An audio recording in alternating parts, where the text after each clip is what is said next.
우리 구주 하나님과 우리의 소망이신 그리스도 예수의 명령을 따라 그리스도 예수의 사도된 바울은 믿음 안에서 참 아들 된 디모데에게 편지하노니 하나님 아버지와 그리스도 예수 우리 주께로부터 은혜와 긍휼과 평강이 내게 있을지어다. 내가 마게도냐로 갈 때에 너를 권하여 에베소에 머물라 한 것은 어떤 사람들을 명하여 다른 교훈을 가르치지 말며 신화와 끝없는 족보에 몰두하지 말게 하려 함이라. 이런 것은 믿음 안에 있는 하나님의 경륜을 이룸보다 도리어 변론을 내는 것이라.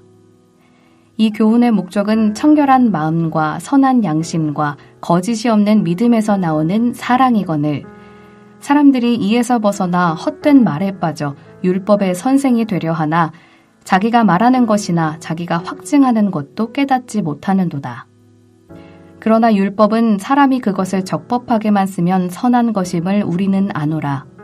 알 것은 이것이니 율법은 옳은 사람을 위하여 세운 것이 아니요 오직 불법한 자와 복종하지 아니하는 자와 경건하지 아니한 자와 죄인과 거룩하지 아니한 자와 망령된 자와 아버지를 죽이는 자와 어머니를 죽이는 자와 살인하는 자며 음행하는 자와 남색하는 자와 인신매매를 하는 자와 거짓말하는 자와 거짓 맹세하는 자와 기타 바른 교훈을 거스르는 자를 위함이니 이 교훈은 내게 맡기신 바 복되신 하나님의 영광의 복음을 따름이니라.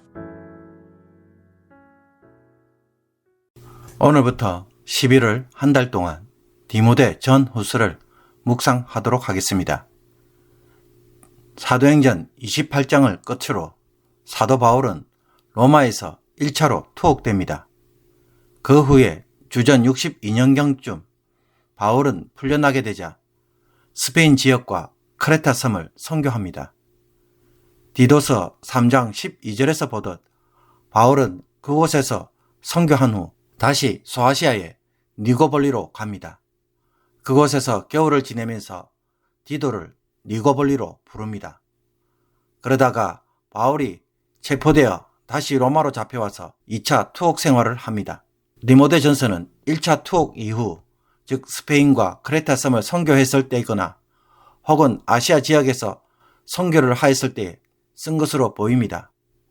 이와 달리 디모데 후서는 로마에서 2차로 투옥됐을 때에 쓴 것으로 대부분 추정합니다. 오늘 본문 1절과 2절에서 바울은 디모데에게 편지하면서 하나님 아버지와 그리스도 예수로부터 오는 은혜와 긍휼과 평강이 있기를 먼저 인사합니다. 그런데 인사말에서 바울은 디모데에게 굳이 자신을 두고 우리 구주 하나님과 우리의 소망이신 그리스도 예수의 명령을 따라 그리스도 예수의 사도된 바울이라고 소개하고 있습니다. 디모데와 매우 친밀한 관계인데도 굳이 자신의 사도됨을 밝히는 이유가 무엇일까요? 이것은 디모데 전서가 개인적 편지가 아니라 공적으로 보내는 편지임을 보여줍니다. 즉 사도된 바울로서 보내는 편지라는 것입니다. 그리고 바울은 디모데를 두고는 믿음 안에서 참 아들 된 디모데라고 부릅니다. 디모데를 아들로 보는 것은 아들이 아버지의 말에 순종하듯 그와 같은 자세로 바울의 당부를 행할 것을 기대하고 있음을 보여줍니다. 디모데는 루가오니아 지방의 루스드라는 도시에 살던 자입니다. 헬라인 아버지와 유대인 어머니 사이에 태어난 유대인입니다. 사도 바울이 1차 선교 여행 기간에 이 지역에서 사역했을 때에 외할머니 로이스와 어머니 유니게가 예수를 믿게 되었고 디모데도 이때 믿은 것으로 보입니다. 사도 바울이 2차 선교 여행 시 더베와 루스드라에서 디모데를 만났는데 그때부터 동행하며 바울의 동력자로 함께 계속해서 사역하였습니다. 3절에서 보듯 사도 바울은 자신이 마게도냐로 가기 전에 디모데에게는 에베소에 머물면서 교회를 돌보도록 하였습니다. 그 목적은 어떤 사람들이 다른 교훈을 가르치거나 신화와 끝없는 족보에 몰두하는 일을 하지 못하도록 하기 위함이었습니다. 특히 신화와 족보에 몰두하지 말아야 하는 것은 이런 것들은 믿음 안에 있는 하나님의 경륜을 이루기보다는 도리어 변론과 같은 논쟁만 만들 뿐이었습니다. 믿음 안에 있는 하나님의 경륜, 즉 복음을 통해 드러난 하나님의 구원 역사는 성도들의 믿음을 도전하고 격려하는 것이지만, 그들이 강조하는 신화와 족보는 오로지 교회 내에서 논쟁거리만 만들고 있었던 것입니다. 여기서 바울이 말하는 신화와 족보가 무엇인지 정확하게 알기는 어렵습니다. 다만 이어지는 7절의 말씀, 즉 율법의 선생이 되려 하나 자기가 말하는 것이나 자기가 확정하는 것도 깨닫지 못하는도다 라고 하고 있고, 8절에서는 그러나 율법은 사람이 그것을 적복하게만 쓰면 선한 것임을 우리는 아노라 라고 말하는 것으로 보아, 교회 내에서 어떤 사람들이 율법의 선생이 되어서 자기 나름대로 율법을 가르치면서 자꾸 문제를 일으켰던 것으로 보입니다. 과거 사도 바울이 예루살렘을 거쳐 로마로 가고자 할 때 밀레도에 있으면서 에베소 교회의 장로들을 불러 모아 고별 설교를 한 적이 있습니다. 이때 바울은 또한 여러분 중에서도 제자들을 끌어 자기를 따르게 하려고 어그러진 말을 하는 사람들이 일어날 줄을 내가 아노라 라고 했는데, 그와 같은 일이 실제로 일어난 것입니다. 이 사람들은 율법이 무엇인지도 모르면서, 율법이 무엇을 확정하는 것인지도 모르면서 함부로 율법에 대한 잡다한 지식을 가져와서 이것을 사람들에게 가르침으로 논쟁거리를 만들고 있었던 것입니다. 그들은 헛된 말에 빠져있는 자들이었습니다.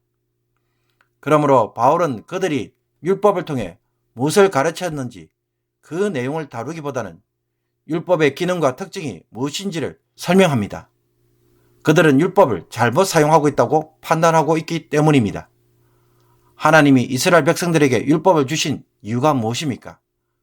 하나님과 이스라엘 백성들 간에 언약이 맺어지게 되자 그 백성을 사랑하고 보호하시며, 이스라엘 백성들은 하나님의 뜻을 지킴으로 그 언약에 합당한 삶을 살아야 합니다. 이 하나님의 뜻을 알 수 있도록, 언약을 유지할 수 있도록 하기 위해 주신 것이 바로 율법입니다. 율법은 하나님과 사람과 사람 사이에서 언약 관계를 유지할 수 있도록 주신 것입니다. 율법은 구원의 수단이 아니라 언약 관계를 바르게 유지하는 수단인 것입니다. 그런데 반대로 뒤집어 생각해보면 율법은 범죄한 자들을 위한 것이기도 합니다. 선을 행하라는 말씀은 선을 행하지 않고 악을 행하는 자가 있게 하신 말씀이라는 것입니다. 율법이 다루는 다양한 요구들은 불법한 자, 복종하지 않는 자, 경건하지 않는 자, 죄인과 거룩하지 않는 자, 망령된 자, 부모를 죽이는 자, 살인한 자, 음행한 자, 남색하는 자, 인신매매를 하는 자, 거짓말하는 자, 거짓 맹세를 하는 자 등 바른 교훈을 거스리는 자들에게 하시는 말씀인 것입니다. 그래서 율법은 이와 같은 자들에게는 무슨 역할을 합니까? 그 죄를 정죄하고 고발합니다. 율법은 우리를 거룩하게 만들어 주기보다는 도리어 정죄하고 심판하는 일을 하는 것입니다. 율법을 통해 뭔가 우월하거나 더 선하거나 혹은 남들보다 더 대단한 것처럼 말할 수 있도록 해주는 것이 아니기에 율법으로는 자랑할 것이 아무것도 없다는 것입니다. 그런데도 어떤 사람들은, 즉 헛된 말을 따르는 자는 쓸데없는 것으로 우울감을 드러내고 선생 노릇을 하려고 한다는 것입니다. 그러나 사도 바울이 전하는 복음, 즉 믿음 안에 있는 하나님의 구원의 경륜은 청결한 마음과 선한 양심과 거짓이 없는 믿음에서 나오는 사랑을 만들어냅니다. 바울은 이것을 복되신 하나님의 영광의 복음이라고 부르며 디모데가 에베소 교회에서 반드시 가르쳐야 할 참된 교훈이라고 말합니다.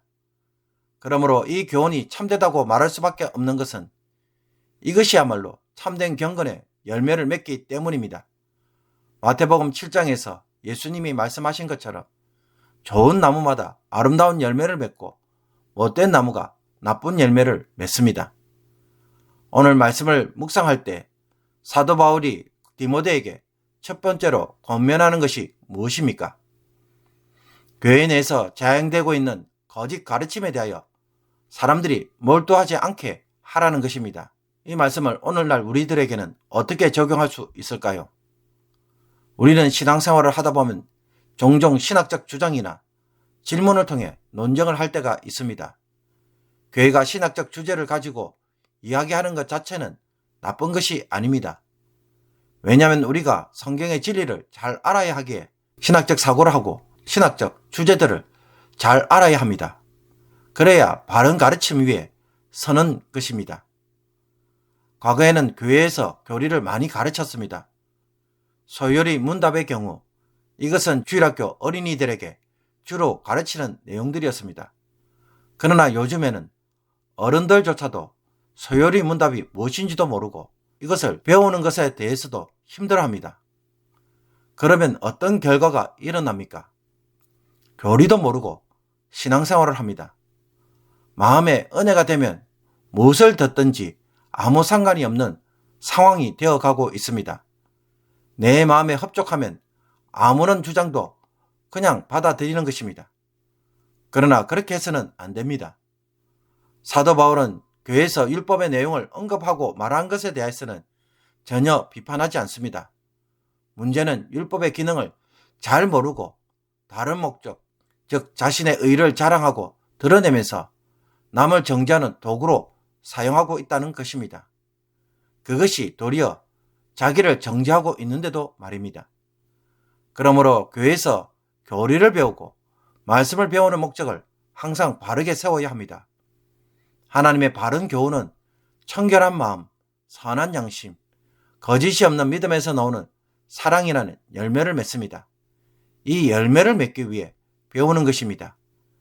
요한계시록에서 주님이 에베소 교회에 대하여 칭찬을 하였습니다. 그들은 거짓 사도들의 가르침을 분별하고 따르지 않았다는 것입니다. 그러나 이런 그들에 대하여 주님은 또한 첫사랑을 잃어버렸다고 책망합니다. 왜 이런 말을 할까요? 참과 거짓을 분별하고 논쟁에만 집중하다 보니 하나님과 사람을 사랑하는 그 마음을 잃어버렸다는 것입니다.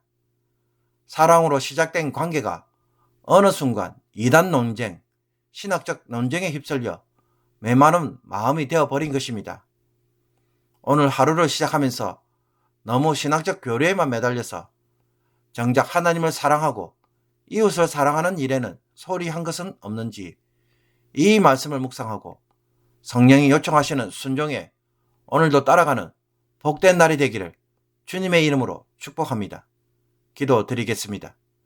하나님 아버지, 오늘도 주신 말씀을 통해 아는 것으로 그치는 것이 아니라 나의 지적 만족을 위해서 고민하고 묵상하는 것이 아니라 하나님을 사랑하고 이웃을 사랑하는 말씀으로 역사되게 하여 주옵소서.